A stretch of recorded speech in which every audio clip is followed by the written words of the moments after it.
अस्सलाम वालेकुम व्यूअर्स। आज हम अगला नया एफोरिज़म पढ़ेंगे, एफोरिज़म नंबर 8। और इस एफोरिज़म में रेस्टोरेशन ऑफ द हेल्थ के मुतल्लिक डॉक्टर हनमन बताते हैं। जैसे कि हमने पहले एफोरिज़म में मिशन पढ़ा, तो रेस्टोरेशन ऑफ हेल्थ कैसे होगी इसमें हम पढ़ते हैं।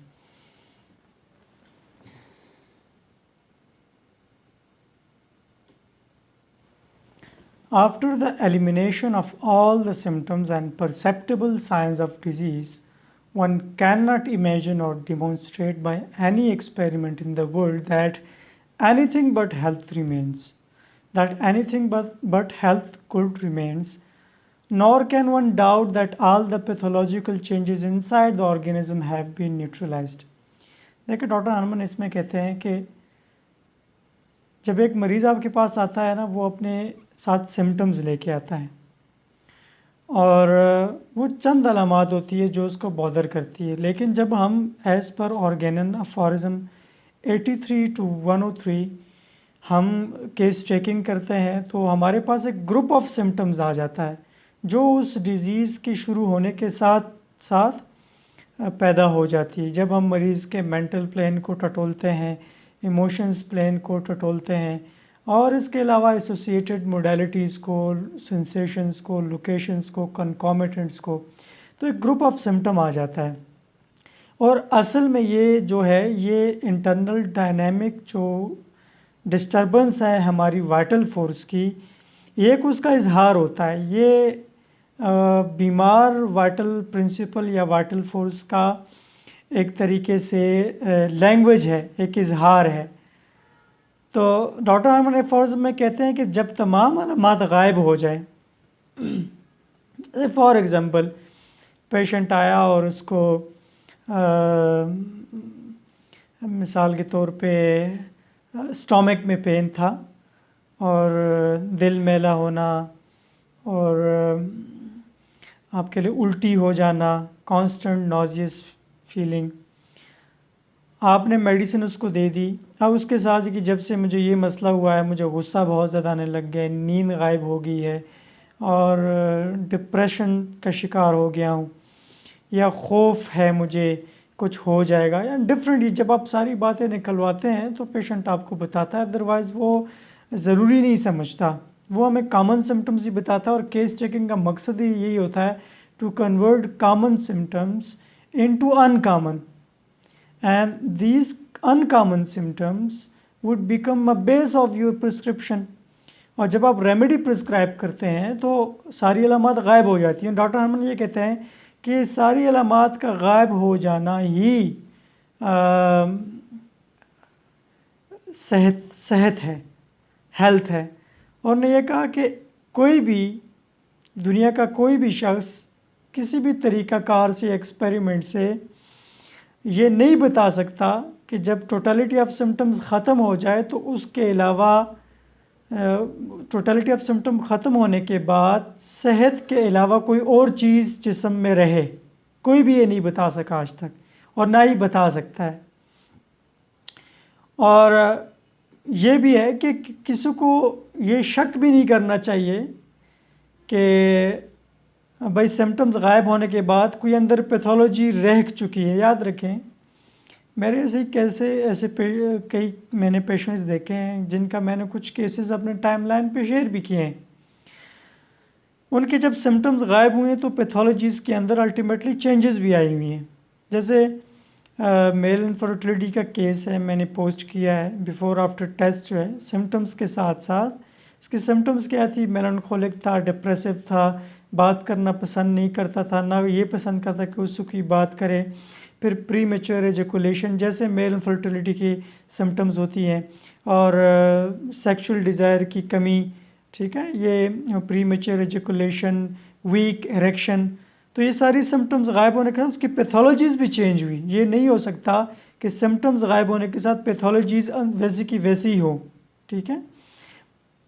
तो ऑब्वियसली लाजम है कि वो चीज़ें हों। जैसे मिसाल डायबिटीज़ में पेशेंट का शुगर का जो लेवल है वो नॉर्मल होना चाहिए आपके इलाज करने के बाद, जो सिम्टम्स गायब होने के बाद, ठीक है। या गुर्दे के अंदर पथरी है या यूटीआई का प्रॉब्लम है, उसके टेस्ट रिपोर्ट्स में नज़र आ रहा है, तो सिम्टम्स के साथ वो भी गायब होना चाहिए। ठीक है ना जी, क्योंकि पैथोलॉजी भी आपकी टोटलिटी ऑफ सिम्टम का एक पार्ट है, एक हिस्सा है। ठीक है, नीचे एक्सप्लेनेशन में डॉक्टर हनुमान ये कहते हैं, when someone has been cured by real physician so that no sign or symptoms of disease remains and all the indications of health have permanently returned, one without affronting human intelligence possibly maintain that the disease continues to dwell somewhere in the economy। तो कहते हैं कि जब symptoms गायब होगी, जब सारी चीज़ें गायब होगी, तो एक शख्स कैसे कह सकता है कि भाई अंदर कहीं ना कहीं बॉडी के अंदर डिज़ीज़ मौजूद है। जैसे उन्होंने यहाँ एक बात कोट की है, yet this is what a past authority of the old, यानी ओल्ड स्कूल ऑफ थॉट के एक चीफ आदमी है और बहुत बड़ी अथॉरिटी है, हिफलैंड उनका नाम है, मेंटेन व्हेन ही सेड, जब उन्होंने कहा homeopathy can remove symptoms but the disease remains. कहते हैं कि होम्योपैथी सिर्फ सिम्टम्स गायब करता है और डिजीज़ वैसी की वैसी है। इसके पीछे उन्होंने दो तीन वजूहत बताई कि ये बात उन्होंने क्यों की। डॉक्टर हनुमान यहाँ कहते हैं कि उन्होंने ये बात इसलिए की, he said this partly out of spite because of the progress of humanity. या तो है कि होम्योपैथी दिन ब दिन तरक्की कर रहा था, ह्यूमैनिटी की गुडनेस के लिए, बनी नहीं हुई इंसान के लिए खिदमात होम्योपैथी की दिन ब दिन जो है होम्योपैथी एक नाम कमा रहा था। एक तो ये वजह है कि ज़िद में उन्होंने आके ये बात की, and partly because of his still totally materialistic conception of disease. या तो उनका ये कंसेप्ट है कि डिजीज़ एक मटेरियलिस्टिक चेंज है, ये एक जो मादी बिगाड़ है बॉडी का, या तो ये वजह हो सकती है। He could not conceive of its a state of being of the organism dynamical and tuned by a disturbed vital force।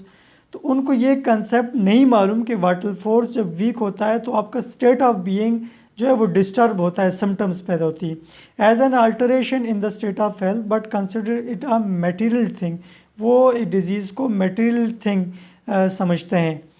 तो इसीलिए इन्होंने ये कहा कि भाई सिम्टम्स तो गायब हो जाती है होम्योपैथी में, लेकिन डिज़ीज़ वही की वही रहती है। लेकिन मुझे एक शख्स बताए कि जिसके अंदर डिज़ीज़ हो और सिम्टम्स ना हो, नॉट एट ऑल, हो ही नहीं सकता कि डिज़ीज़ हो और सिम्टम ना हो, which could after a cure remain hidden in some secret corner of the organism to reveal its material presence at a later date। यानी कि भाई डिज़ीज़ मौजूद है, वो अंदर छुपी हुई है और वो बाद में रिवील हो जाएगी। इस पर भी मैं आता हूँ, breaking out at will right in the midst of flourishing health such is as yet the blindness of old. तो ओल्ड पैथोलॉजी की, ओल्ड स्कूल ऑफ थॉट की, वो क्या कहते हैं कि ये अंधापन है, डॉक्टर मन ये कहते हैं। और after all that no wonders has no other therapy to offer then. और अजीब बात है कि कोई सिवाय इसके कि क्लीन स्वीप, गरीबों पे क्लीन स्वीप के ये कोई थेरेपी भी उसके लिए प्रोवाइड करें। ये कहते हैं कि भाई अंदर में पैथोलॉजी है लेकिन थेरेपी भी नहीं है, कोई इलाज भी नहीं है, सिवाय किसके कि गरीब आदमी पे झाड़ू फेर देने वाली बात करें। यानी यहाँ पे देखें एक पॉइंट है, आज के तनाज़र में हम इस अफॉर्ज़म को अगर समझे, देखिए कुछ पैथोलॉजिकल कंडीशंस हैं कि जिसमें मरीज़ की सिम्टम्स नहीं होती, लेकिन जैसे हाइपरटेंसिव पेशेंट है, माज़ इनिशियल स्टेज में वो हाइपरटेंसिव होता है लेकिन कोई खातिर ख्वाह सिम्टम नहीं होती। मैंने खुद पेशेंट देखा है, यकीन करें, वो 150-160 कह रहा था, किसी दूसरे से बात कर रहा था तो मैंने सुन ली। जब उसका नंबर आया मेरे सामने बैठा तो मैं उसकी काउंसलिंग कर रहा हूँ, मैं कह रहा हूँ जी देखें बहुत डेंजर तब होता है जब आपका ऊपर वाला 160 से अबव हो और निचला जो है 110 से 100 से अबव हो। तो वो कहता है डॉक्टर साहब मैं ऊपर वाले की बात नहीं कर रहा, मेरा जो निचला है वो 150-160 रहता है। तो मैंने कहा ऊपर वाला कितना है? कहता है 220 230। तो मैंने कहा, कहता है मुझे कोई सिम्टम नहीं है, कोई पेन नहीं है, कोई हेडेक नहीं है, कोई कंजेशन, हेड कंजेशन नहीं है, ठीक है ना, और बिल्कुल नॉर्मल। मैं हैरान रह गया। अच्छा, कोलोरेक्टल कार्सिनोमा में अंदर कोई कोलोन में पॉलिप है तो वो अंदर रहता है, कोई सिम्टम नहीं है, बाज़ औक़ात नहीं होती, बाद में जाके वो मैलिग्नेंट हो जाता है। अच्छा, हार्ट डिजीज़ में बहुत सारी ऐसी डिजीज़ है जिसमें सिम्टम नहीं होती जी, बाद में जाके, ठीक है। इसके अलावा बहुत सारी ऐसी सिचुएशंस हैं कि जिसमें हम ये कह सकते हैं कि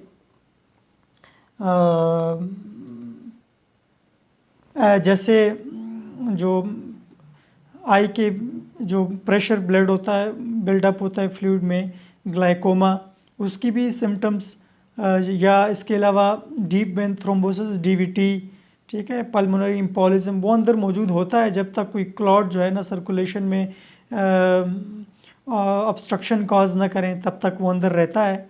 कोई सेक्सुअली ट्रांसमिटेड डिजीज़ भी हैं जो अंदर रहता है लेकिन कोई सिम्टम नहीं होती।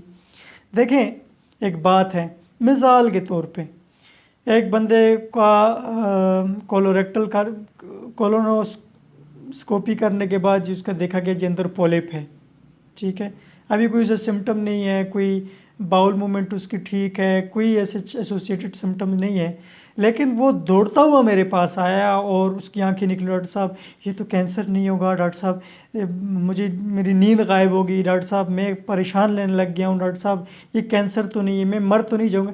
अरे ये तो सिम्टम्स है ना, ठीक है, ये भी तो एक टर्मोइल है बॉडी के अंदर, ये भी एक उसकी परसेप्शन है पेशेंट की, ये भी तो सिम्टम है ना। हम तो यही रोना रो रहे हैं कि ये भी एक डिज़ीज़ का एक रुख है, ठीक है।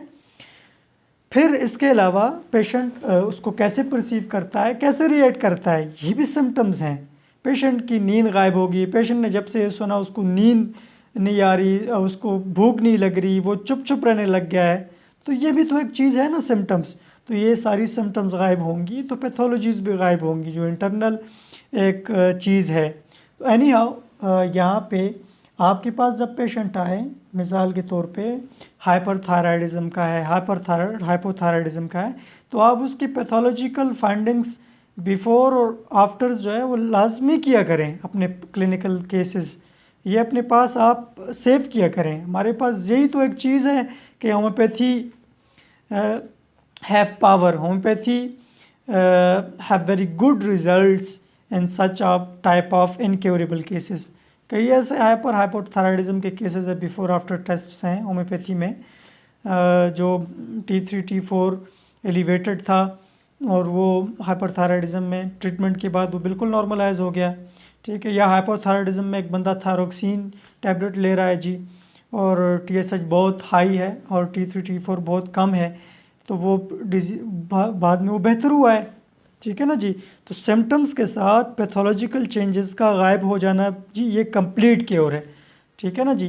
तो टोटलिटी ऑफ सिम्टम में आपकी मेंटल, इमोशंस, फिजियोलॉजिकल प्लेन, फिर फिजियोलॉजिकल प्लेन में जो एसोसिएटेड सिम्टम्स है उसके साथ पैथोलॉजीज भी रिमूव होनी चाहिए, अदरवाइज़ आपका पेशेंट 100% क्योर नहीं है। उम्मीद है आपको रेस्टोरेशन ऑफ हेल्थ की समझ आ गई होगी। कोई एक सिम्टम का गायब हो जाना बेहतरी नहीं है, ठीक है ना जी। टोटलिटी ऑफ सिम्टम्स आपका जो है ना बॉडी के अंदर महवर होना चाहिए, इस आपका ये एक मिशन होना चाहिए कि इसकी टोटलिटी ऑफ सिम्टम गायब हो। तो जब टोटलिटी ऑफ सिम्टम गायब हो गए, नो मैटर डिजीज़ का कोई भी नाम रख लें, वो क्योर्ड है जी, वो ठीक है। Thank you so much.